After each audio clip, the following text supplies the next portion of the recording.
আসসালামু আলাইকুম প্রিয় শিক্ষার্থীবৃন্দ। তো আপনারা যারা আমার এডুকেশন 24 চ্যানেলটি এখনো সাবস্ক্রাইব করেন নাই তারা অবশ্যই সাবস্ক্রাইব করে পাশে থাকবেন। তো আপনারা যারা প্রাইমারি সহকারী শিক্ষক আবেদন করবেন তো সেটি কিভাবে ফর্ম ফিল আপ করবেন তো সে বিষয় নিয়ে বিস্তারিত আলোচনা করব। তো ভিডিওটি স্কিপ না করে সম্পূর্ণ দেখতে থাকুন।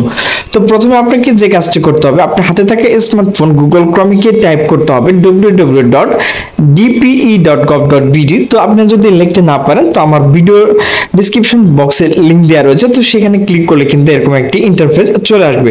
তো আপনাকে যে কাজটি করতে হবে, তো এখানে দেখেন সহকারী যে শিক্ষক একটা অপশন রয়েছে, তো এখানে যে বৃত্তটা রয়েছে তো বৃত্ততে ক্লিক করে নেক্সটে ক্লিক করবেন।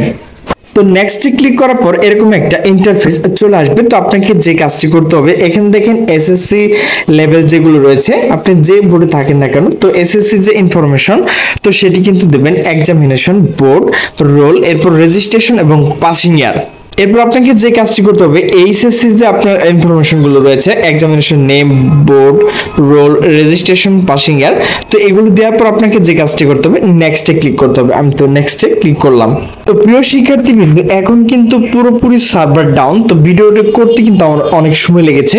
তো এরপর আপনাকে যে কাজটি করতে হবে, এখানে কিন্তু আপনার এসএসসি এবং এইচএসসি যে ইনফরমেশন গুলো রয়েছে তো সকল কিন্তু অটোমেটিক চলে আসবে। তো আপনাকে এখানে কি করতে হবে, আপনার যে নামটা রয়েছে তো সেটি কিন্তু আপনার ভোটার আইডি কার্ড যেভাবে রয়েছে তো সেটি কিন্তু এখানে বাংলা আপনার নাম, এরপর আপনার বাবার নাম, এরপর আপনার মায়ের নাম, এরপর বাংলাদেশে এটা কিন্তু আপনার অটোমেটিক থাকবে। তো এখানে কিন্তু আপনার যে ধর্ম রয়েছে তো সেটি দিয়ে দিবেন।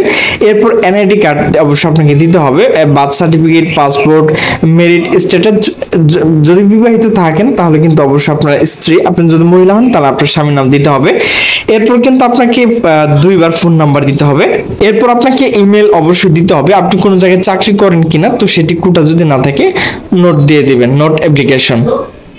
তো এরপর আপনাকে যে কাজটি করতে হবে, আপনার যদি কোঠা থাকে দিবেন, না থাকলে দরকার নাই। তো এরপর আপনাকে যে কাজটি করতে হবে, আপনার কেয়ার অফ আপনার বাবাকে দিতে পারেন, আপনার স্বামী হলে স্বামী দিতে পারেন, আপনি যে ডিস্ট্রিক্টে আবেদন করছেন সেই ডিস্ট্রিক্টের নাম দেবেন, এরপর উপজেলা দিবেন, পোস্ট অফিসের নাম দিবেন এবং পোস্ট অফিসের যে কোড রয়েছে তো সেটি দিবেন। যদি দুইটা একটি থাকে তাহলে এখানে উপরের যে খালি ঘর রয়েছে তো এখানে কিন্তু টিক মার্ক দিয়ে দিবেন। আমি কিন্তু আপনাদেরকে বলেছি যে আপনাদের এসএসসি এবং এইচএসসি যে ইনফরমেশন রয়েছে তো সেটি কিন্তু অবশ্যই এখানে চলে আসবে। এরপর আপনাকে যেহেতু গ্রাজুয়েশন, আপনি যদি মাস্টার্স কমপ্লিট করেন মাস্টার দিবেন।